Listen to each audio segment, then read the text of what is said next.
if you act as if God is within you, your voice changes, your posture changes. You stop asking for permission to live with fire. And when you stop waiting, heaven stops waiting too. This is not a lesson. This is a summons.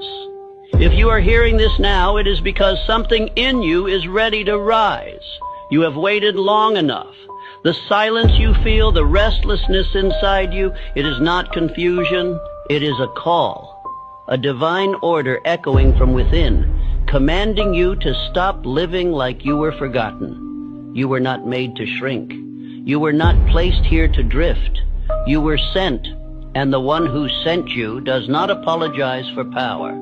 The man who listens with reverence, who studies this again and again until it becomes his new law, he will not just change. He will become the living proof of purpose, sent with clarity, walking with power, and finishing what heaven began. Now listen, because the moment you believe this truth, you will no longer walk as a man. You will walk as one who was sent. You have walked long enough pretending to be less than what you were sent to become.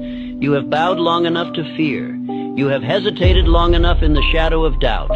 But now the voice of purpose calls to you. And if you will obey what is about to be spoken, not just hear it, but obey it, you will never again be the man you were before this hour. Because what I'm about to give you is not motivation. It is law, not advice, instruction. It is the truth of who you are beneath the story, beneath the excuses, beneath the hesitation that the world has taught you to wear. And here is that truth. You were not made small. You were not sent here to drift. You were not placed on this earth to survive. You were sent with power. You were sent with command. You were sent with God Himself written into your spirit. And yet, most men live like intruders in their own life. They apologize for wanting more. They hide their fire.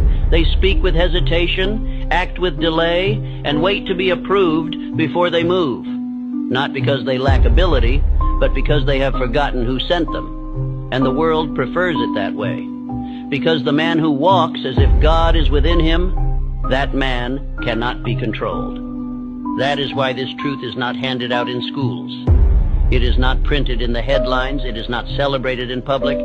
Because when a man begins to think as if heaven lives inside him, he becomes ungovernable by weakness. He no longer listens to the noise. He no longer waits for support. He no longer serves fear. He begins to walk differently, speak differently, build differently. And the moment that man appears, systems that rely on confusion begin to